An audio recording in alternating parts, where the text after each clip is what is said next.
The project boss my name is Jax Miller, and I followed Uncle Rick into the city to haul drywall and pour concrete. On my very first day, I saw the mythical head of the project, a woman so beautiful she looked like a movie star. I was gnawing on a breakfast burrito at the time, and I noticed her face was stark white, her lips drained of color. I figured city women must skip meals to stay thin. Feeling generous, I broke off a warm half of my burrito and offered it to her. "Hey, miss, must be hungry, huh? Get some fuel in you." Her beautiful face instantly twisted into horror and revulsion. It was as if I hadn't offered her food, but a pile of garbage. The next second, she coldly ordered Uncle Rick, "Get him off my site. I don't want to see this kind of filthy trash on my property." I was stunned, but before I could move, a bundle of rebar dropped suddenly from the construction crane's boom. It was heading straight for her. I reacted purely on instinct and lunged. The first day of work, the sun was scorching, hot enough to fry the skin right off you. The construction site smelled of dust and sweat. That was the smell of us.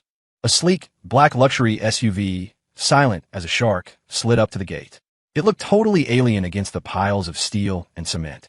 The door opened, and a woman stepped out. She was wearing a blinding white designer pantsuit. Her heels clicked on the loose dirt like a swan wading into a mud puddle. She was our project's legendary Ice Queen, Victoria Sterling. Uncle Rick, our foreman, immediately bent double, rushing forward. "Ms. Sterling, I didn't expect you personally." "Tough day, sir. You shouldn't have come in this heat." Victoria Sterling ignored him. Her gorgeous face was colder than ice. A guy next to me nudged my ribs. "Jax, see her? That's the big boss. Heard she's worth hundreds of millions." I was chewing my sandwich and nodded. I didn't know what hundreds of millions meant. I only knew that wearing that much white on a construction site meant she had rocks in her head. She was clutching her stomach, her lips devoid of color. She was swaying, looking like a strong breeze would knock her over.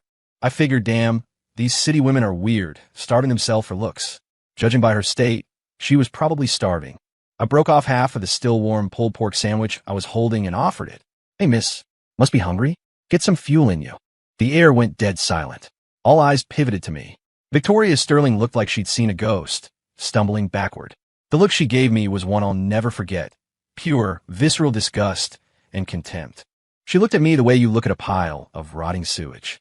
My hand froze midair, the sandwich burning my palm. "Get your filthy thing away from me." Her voice was soft, but every word cut like a razor. I was bewildered. I saw she was about to faint from hunger. Was that wrong? She turned to Uncle Rick, her eyes filled with frost. "Control your crew. If this happens again, your contract is terminated immediately." Uncle Rick's face went white. She turned back to me, adding syllable by syllable. "You, don't bother coming back tomorrow." My head buzzed.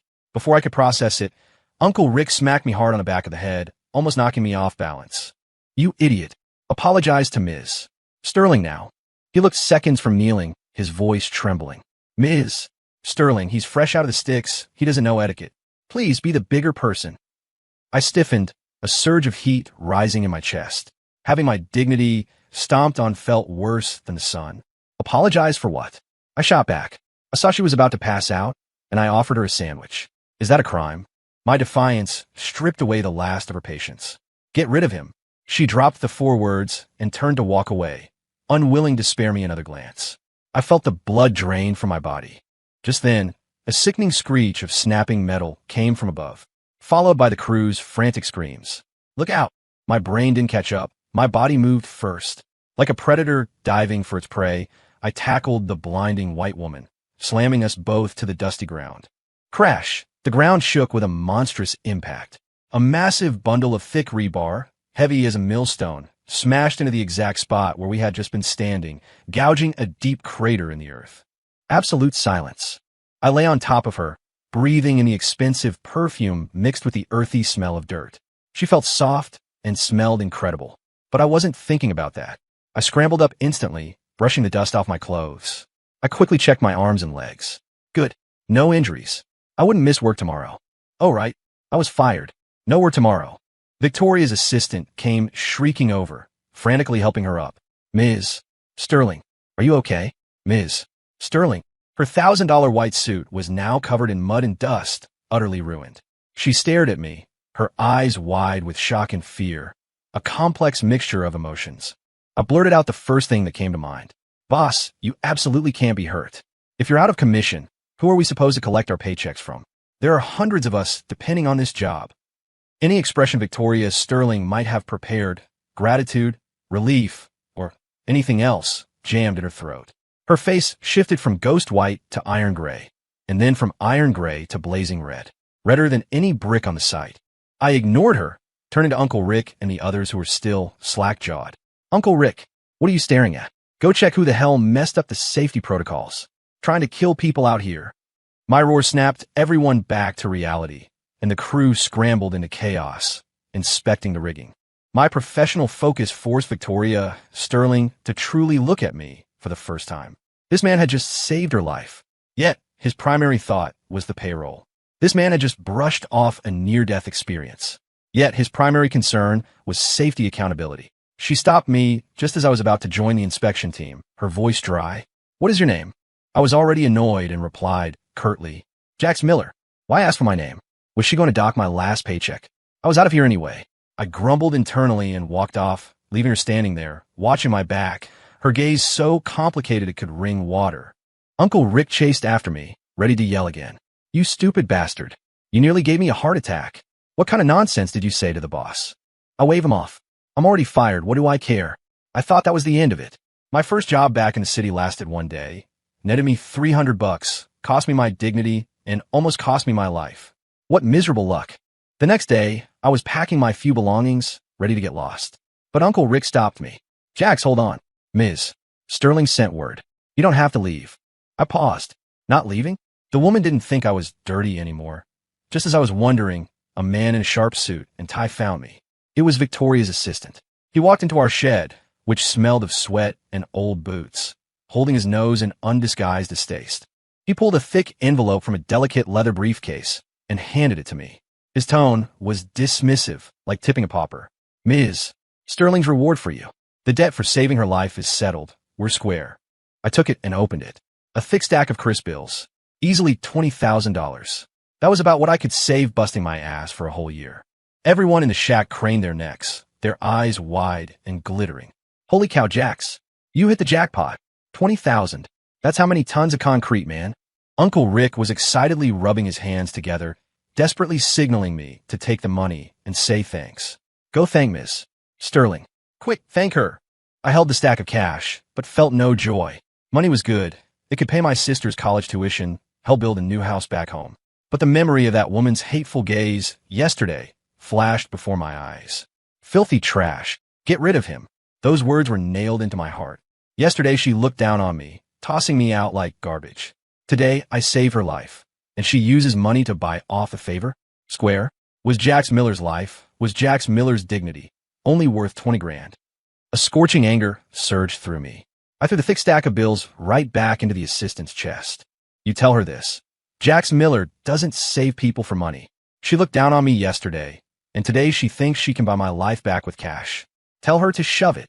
My voice wasn't loud, but the whole shed heard me clearly. Everyone was stunned silent. Uncle Rick was hopping mad, pointing at me, speechless. The assistant was also frozen, clutching the crumpled cash. His face flushed red, then pale. He had clearly never met such an ungrateful lowlife. He scurried away, defeated. The toxic resentment the humiliation had caused finally vented just a little. Damn, that felt good. Meanwhile, in the CEO's top-floor office, Victoria Sterling was watching the security monitor feed. I was on the screen, stiff-necked and stubborn. She asked her assistant, "Did he really say that?" Word for word. The assistant nodded fearfully. Victoria Sterling stared at the man on the screen, dirty but standing straight, spine rigid, and felt a wave of frustration. This was the first time she had encountered a problem money couldn't solve. The first time she'd met a person she couldn't buy. For the first time, she felt an interest in Jax Miller that neither wealth nor power could explain. She decided to confront him herself. She wanted to see just how hard the spine of this concrete hauler named Jax Miller truly was. Noon. The sun was at its fiercest. We were all hunkered down in the shade, noisily eating from our lunchboxes. The red ribs, it was a simple lunch. Tortillas stuffed with salty ham and cheese, plus Uncle Rick's wife's homemade barbecue ribs, dripping with sauce. To us, this was gourmet. Suddenly, the sleek, black Cullinan pulled up again at the site entrance. All eating sound stopped. Under the collective gaze of the workers, Victoria Sterling stepped out. Today she was in a black pencil skirt suit, but she still wore those killer high heels. She carried an expensive-looking picnic basket, treading gingerly toward us, sinking slightly with every uncertain step. She looked like a peacock who had wandered into a chicken coop. All eyes on the sight focused on her. Then they collectively shifted to me. My scalp prickled. I wished the ground would swallow me whole. What the hell did this woman want now? She stopped 3 feet away from me, frowning slightly as she looked down at my lunchbox near my feet. Then, she held out the elegant basket. I apologized for my previous remarks. This is lunch. Her voice was still icy, but I could detect a note of discomfort. The guys next to me were gawking. Uncle Rick was so excited he dropped his sandwich. I felt hundreds of eyes boring into my back, worse than the sun. I took the basket and opened it. Foie gras, caviar, and a few slices of raw, fancy meat I couldn't name. Fussy, arranged like an art exhibit. There was maybe enough food to fill a single tooth cavity. I looked up at her, asking honestly, "Boss, this meal has gone in 2 bites. Can you actually fill up on this?" She froze, clearly having never considered the question. "Can you do a full day of heavy labor after eating this?" I pressed. Her face started to crumble. I didn't wait for her answer. I plunged my greasy chopsticks into my lunchbox, picking up the biggest, fattest piece of barbecue rib. I tentatively held the glistening meat right up to her mouth. "Here, try this. This is the good stuff. 1 bite lasts you all day." The oily tip of my chopstick nearly touched her expensive lips. She was a germaphobe, Uncle Rick told me.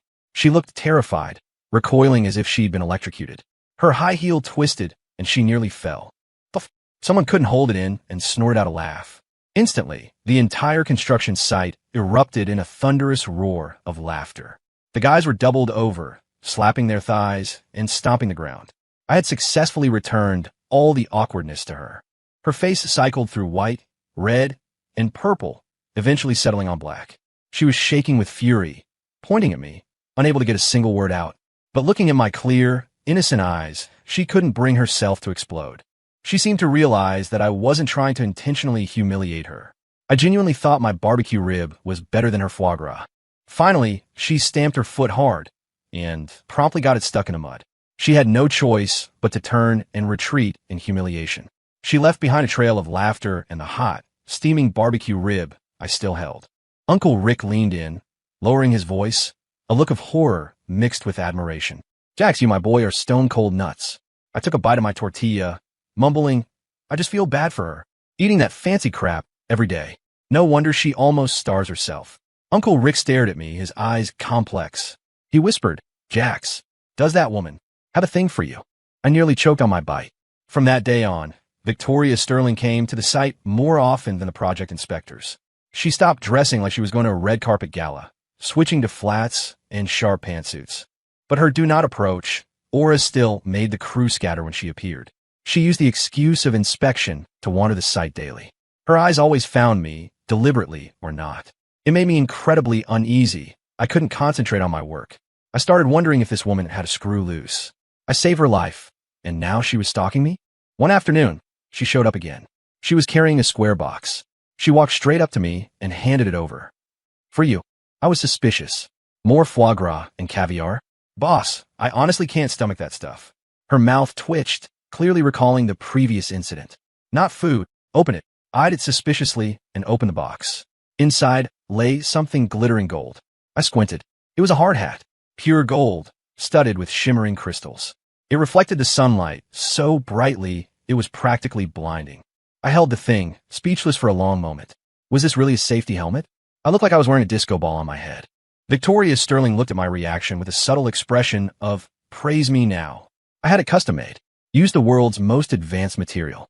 It's completely safe. I finally couldn't hold back. "Boss, are you crazy?" Her expression froze solid. I held the absurd, flashy hat, feeling insulted. If I wear this to work, I won't get killed by falling steel. I'll get killed by my crew laughing at me first.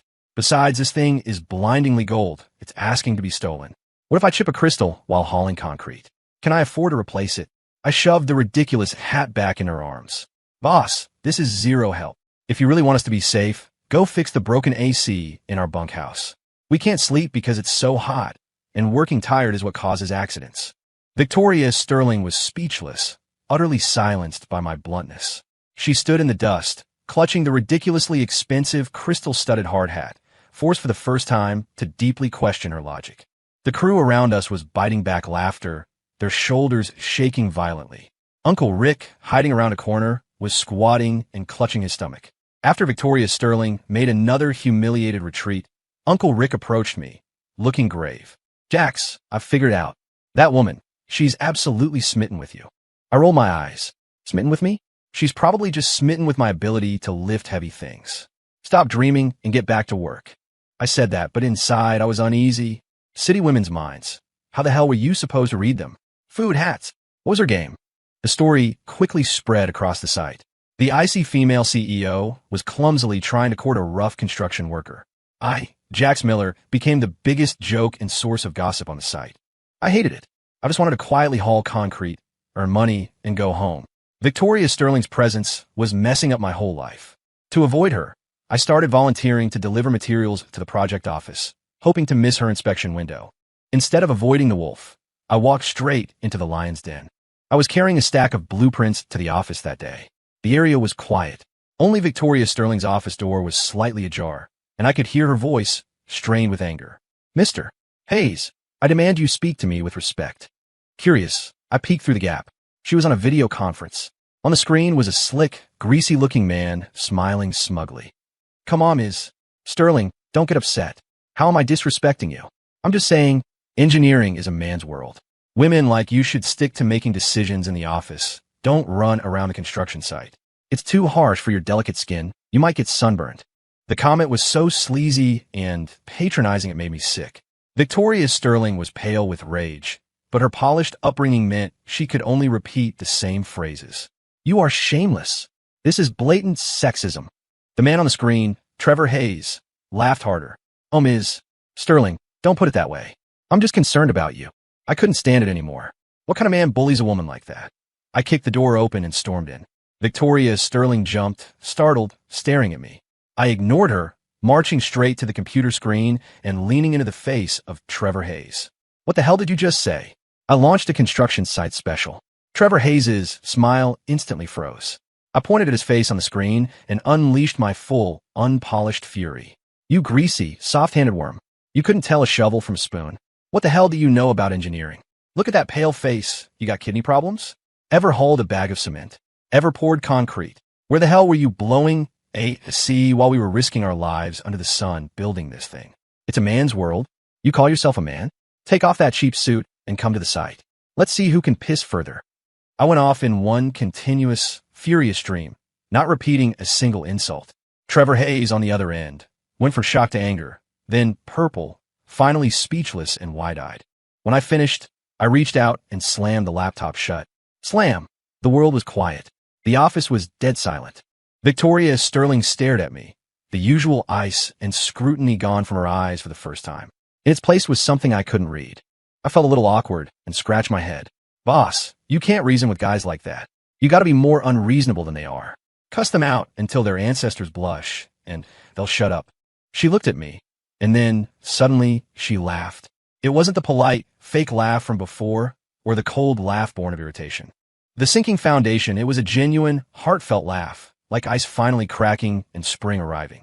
When she laughed, that perpetually cold face suddenly came alive, and she looked breathtakingly beautiful. I admit for a second I stared.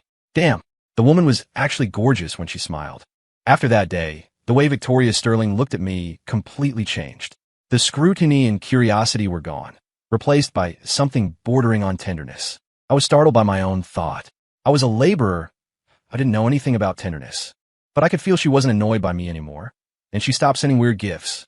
She would just come to the site every day and silently stand nearby, watching me haul concrete. She would watch for a whole afternoon. It made my skin crawl, and the crew teased me mercilessly every day. Jax, the CEO's here to see you again. I think Jax is officially a kept man now. I ignored them, focused only on finishing the job, earning my pay, and going home. Late one night, a massive storm suddenly broke out. Rain hammered against the corrugated iron roof of the bunkhouse, making sleep impossible. Suddenly, Uncle Rick kicked the door open and burst in.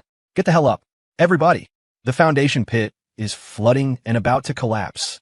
We need all hands on deck now. Everyone jolted awake, scrambling out of bed, grabbing rain gear, and rushing out. When we reached the edge of the pit, everyone gasped. The usually dry foundation was now a deep pond. The soil at the edges was actively sloughing off under the relentless rain. If this continued, the whole pit would collapse and months of work would be ruined. Worse, Victoria Sterling had somehow also made it to the site. She was wearing a raincoat, holding a flashlight, standing right at the most dangerous edge of the pit, shouting orders into her phone. Activate all pumps. Move. Sandbags. I need more sandbags here now. In this chaos, she, a single woman, was calmer than many of us men. For the first time, I felt a genuine respect for her. Just then, her foot slipped. She cried out, tumbling down the muddy slope. Ms. Sterling. The assistant's scream was torn apart by the wind and rain. Everyone panicked. In the confusion, I shoved through the crowd and, without thinking, slid down after her. Mud splashed into my face, and I barely managed to grab her before she rolled into the deepening water. Are you hurt? I shouted over the storm. She was clutching her ankle, too choked by pain to speak. Her face was paper white. Twisted my ankle. I saw her foot was bent at an unnatural angle. It was streaming water. She couldn't stand. I didn't hesitate, crouching down in front of her. Get on. Don't waste time. She hesitated for a second. Rain streamed down her face, indistinguishable from tears. Finally, without a word, she wrapped her arms around my neck and clung to my broad back.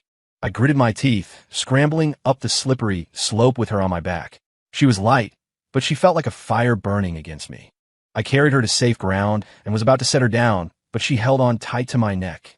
Don't worry about me. Focus on the rescue, she yelled in my ear. I had no choice but to hold her on my back and take the walkie-talkie handed to me by a crewmate.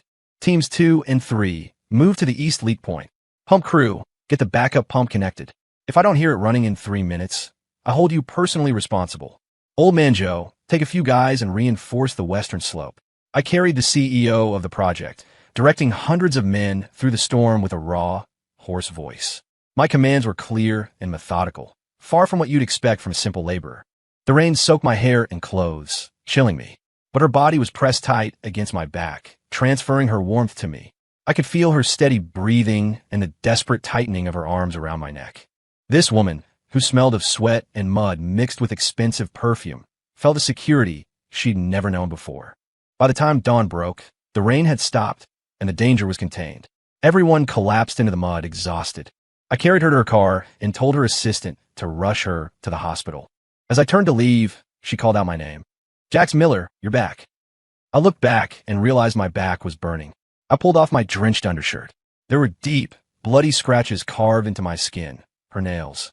Seeing the wounds, her eyes instantly welled up. She reached into her bag and pulled out a pristine white silk handkerchief, intending to wipe the mud from my face. I took it from her, not looking, and wiped the mud and grit from my face with one rough swipe. I stuffed the now black and filthy handkerchief into my pocket. It's nothing, small cuts. Boss, you need to get to the hospital.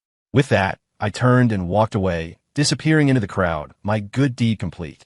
In the car, Victoria Sterling watched my retreating figure, clutching another handkerchief in her hand. She didn't speak for a long time. She was utterly smitten. After the storm rescue, I became famous on the site. Not just because I commanded the rescue while carrying the boss, but because of Victoria Sterling's drastic change in attitude toward me. She no longer looked at me secretly. She openly brought me water and towels, though I always rebuffed her with, "Boss, don't distract me from my work." But the crew's stares had evolved from amusement to seeing me as the future husband of the CEO. Uncle Rick pestered me daily to seize the opportunity and secure my future. I was completely fed up. Meanwhile, our project, thanks to the swift and decisive handling of the crisis, received commendations from the general contractor and was far ahead of other construction sites. This success stirred up trouble. Trevor Hayes, the man I had humiliated in the video call and a project manager for a competitor, couldn't stand it. He saw Victoria Sterling as his nemesis. Through his contacts, he quickly got wind of the rumors about Victoria constantly visiting the site and showing special attention to me, the construction worker. A malicious plan began to form in his mind. He wanted to kill two birds with one stone, destroy Victoria Sterling's project and ruin her reputation in the industry, and punish me by making her watch her love interest thrown into jail. He paid heavily to bribe one of our material suppliers and a small team leader in charge of the warehouse. One moonless night, a truck without license plates quietly drove onto the site. Under the cover of darkness, they swapped out a shipment of structural grade steel meant for load-bearing pillars with identical-looking cheap counterfeit material. At the same time, Trevor Hayes had someone forge a bank transfer record. The amount, $100,000. The recipient, me, Jax Miller. The next day, during a routine inspection, the third-party inspection company coincidentally discovered the problematic steel. The entire project was shut down immediately. The police quickly launched an investigation. The forged bank transfer record, coupled with the tearful testimony of the bribe team leader, pointed all the fingers straight at me. It was him, Jax Miller. I saw him meeting secretly with a stranger a few days ago. He even told me he was short on cash and was looking for a quick score. My mind was reeling as two police officers cuffed me. I saw the shocked, suspicious, and disbelieving faces of Uncle Rick and the crew. I listened to the team leader's weeping accusations. I had no defense. For the first time in my 20-something years, I realized what it meant to be utterly framed. They might not have believed I would cut corners, but the transfer record was real. $100,000 had truly appeared in my bank account. I was cuffed as a suspect in commercial fraud and led away. Through the window of the police car, I saw Victoria Sterling running toward me like a maniac, but I couldn't hear what she was screaming. I felt like the sky was collapsing. The interrogation room lights were blindingly white. I sat there for over 24 hours without saying a word. What was I supposed to say? That I didn't know where the $100,000 came from? Who would believe that? That I was framed? Where was the proof? I was a laborer, without power or influence. How could I fight them? I was resigned to my fate. Just as despair was setting in, the interrogation room door was slammed open. Victoria Sterling rushed in, her eyes bloodshot, her hair messy, completely stripped of her usual high-end mighty corporate poise. She was followed by several sharp-suited attorneys. She marched right up to me and, in front of all the officers, looked me straight in the eye and spoke word for word. "I believe you." Those 3 words shattered the tension I had held for over a day. Tears fell uncontrollably.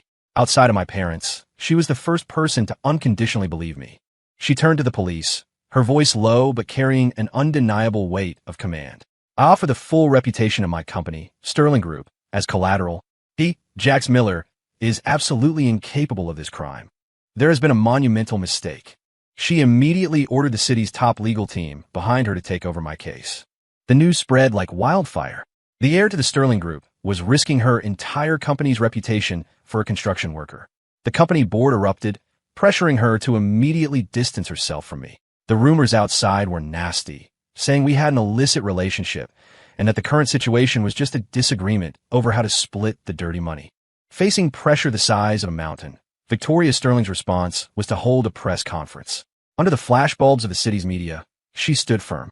"Jax Miller is a hero of our company, not a criminal. The hero's clearing. The Sterling Group will pursue any slander against his character to the fullest extent of the law." Her actions shocked everyone. This was nothing short of a massive gamble. If she won, she would gain prestige. If she lost, she and I would sink together. I watched the woman who declared war on the world for me on the detention center television. My heart churned. For the first time, I understood the abstract concept of gratitude. Soon, she came to see me, separated by the cold steel bars. I saw she looked haggard, the dark circles under her eyes thick and bruised. Yet, her gaze remained steady. "Don't worry. Tell me every detail you know. Anything unusual, any strange person. I will get you out." I looked at her bloodshot eyes, and the hardest part of my heart softened. For the first time, I didn't push her away or reply impatiently. Instead, my voice was raw as I quietly said, "Thank you." Her efforts felt like restitution for all her past misunderstandings and arrogance. I pushed down the turmoil and started trying to recall details. Swapping out structural steel is a huge operation. It makes noise. The night watchmen and the patrol crews couldn't have missed it entirely. I gave her a starting point. With the power of Victoria Sterling's legal team and her personal surety, I was quickly granted bail. Stepping out of the detention center into the sunlight, I realized the sun didn't shine as brightly as the look in her eyes when she burst into the interrogation room. I didn't go home. I went straight back to the site. Uncle Rick and the crew swarmed me. Their eyes held no suspicion anymore, only shame and concern. "Jax, we're so sorry we doubted you. We knew you weren't that kind of guy." Looking at these men, I sweated and ate dirt with my eyes grew warm. I explained the situation and my suspicions to everyone. Finally, I looked at them and spoke word for word. "Guys, that son of a bitch wasn't just trying to hurt Jax Miller. He was trying to destroy all of our jobs. If this project collapses, we all pack up and go home broke. Who's going to feed our families?" The crew instantly grew agitated. Damn it. Who was the bastard? Jax, you tell us what to do, and we'll follow you.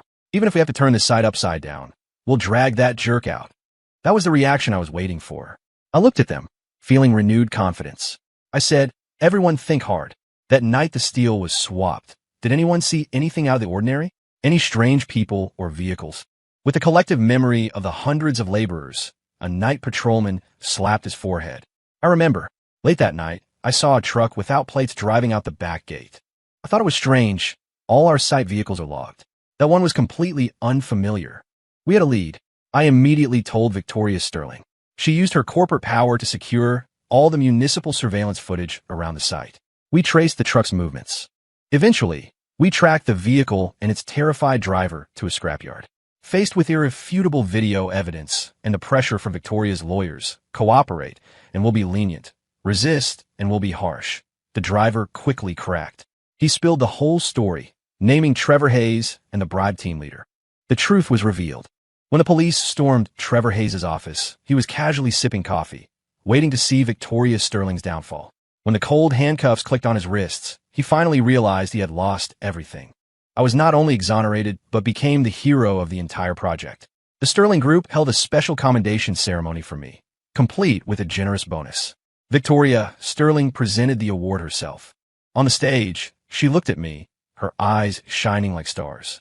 Everyone assumed that the next step was the poor boy marrying the rich girl and reaching the pinnacle of success. Even I, for a fleeting moment, thought so too.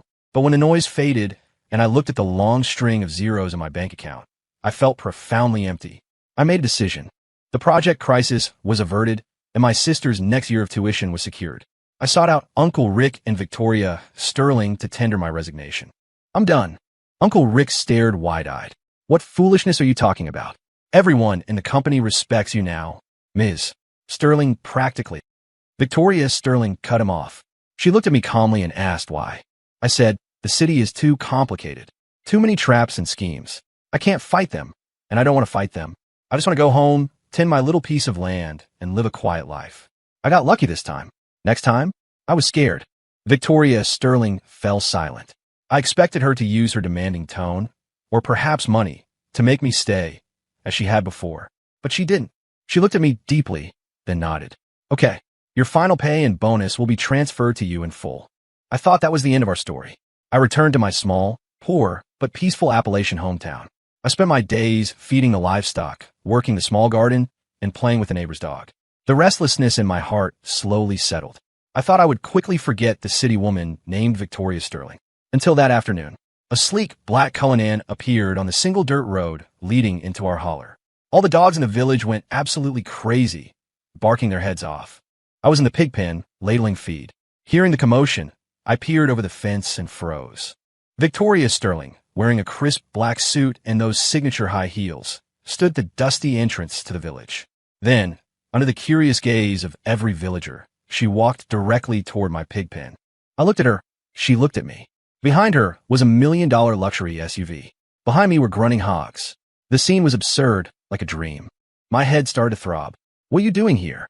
She took a deep breath, nearly coughing from the unique odor of the hog feed. She fought down her discomfort and walked right up to me. Jax Miller, I was wrong to look down on you before. I was also wrong to try and understand you on my terms. Her voice lacked the corporate ice and aggression, carrying instead a slight, noticeable nervousness. Then, she did something that made me and all the spying neighbors stare in astonishment. She bent down and took off her impossibly expensive high heels. Barefoot, she stepped onto the ground, which was a mix of dirt and chicken manure. She looked up at me, her eyes full of sincerity. Now I'm standing here, not Ms. Sterling, just Victoria Sterling. I love you. Will you give me a chance? The world fell silent. The only sound was the slurping of the hogs, eating their feed. I looked at her clean, white feet, now covered in mud. I looked into her stubborn, honest eyes. I felt the hardest part of my heart being lightly, yet profoundly, touched. I didn't answer her. I pointed to the small wooden stool my mother used for kindling. You stay here for a few days and see if you can take it. Then we'll talk. The final wager Victoria Sterling actually moved in. She stayed in my sister's leaky little room. From that moment on, our quiet little holler was never peaceful again. Day one. She tried to learn how to cook using the wood-fired stove like my mother. She ended up looking like a soot-covered raccoon and nearly set the kitchen on fire. Day 2. She tried to help me in the garden, only to scream and run like a scared rabbit when she saw a few harmless garden snakes, convinced they were water moccasins. Day 3. She tried to experience the joy of feeding the chickens and was chased across the yard by our highly territorial rooster. She provided endless comedy and became the new source of gossip for the entire village. But she never once complained or cried fatigue. Every night, she used our spotty, terrible rural internet connection to process billion-dollar contracts. During the day, she clumsily followed me, attempting various farm chores. I watched those hands, once only used for signing documents, now blistered and stained with dirt. I watched that face, once cold as winter, now frequently sporting a goofy, genuine smile. I knew I had lost to her perseverance and her endearing clumsiness. A week later, just as the rooster was chasing her for the umpteenth time, I stopped her. I reached into my pocket and pulled out a plain, home-baked biscuit, offering it to her, just like that first time we met with the sandwich. She froze. I smiled. First thing, if we argue later, you're not allowed to throw money at me. She took the biscuit, her eyes immediately welling up. She nodded heavily, then took a massive bite. Chewing, she smiled, her voice thick with emotion. It's sweet. 6 months later, Victoria Sterling invested in building a paved road connecting our village to the nearest town. She also built a new elementary school in my sister's name. As for me, I was given the position of Chief Safety Consultant at the Sterling Group, a high-level, non-executive role. I didn't have to report to an office, but I had final sign-off authority on any major project safety concerns. On the construction sites, my former colleagues respectfully called me Mr. Miller. No one dared to look down on a tradesman again. I had proven that making a living with your hands was nothing to be ashamed of. Another evening, in Victoria Sterling's lavish CEO penthouse, overlooking the entire city skyline, we were sitting cross-legged on the expensive Persian rug. I was chewing on a toothpick, teaching her how to play rummy. 3 of a kind. I fold. Rummy. Gin. Stop. She threw down her cards, glaring at me angrily. You cheat every time. I grinned, taking the toothpick out of my mouth. A wager is a wager, Ms. Sterling. Go on. Wash the dirty clothes I wore on the site today. She rolled her eyes, muttering about how Jax Miller is the real capitalist, but obediently walked toward the automated laundry room in the corner. Watching her silk-robed figure pinch my sweat and grime-soaked work clothes, I noticed a smile on her face that she didn't even realize was there. I knew then, my days of hauling concrete were officially over. The end.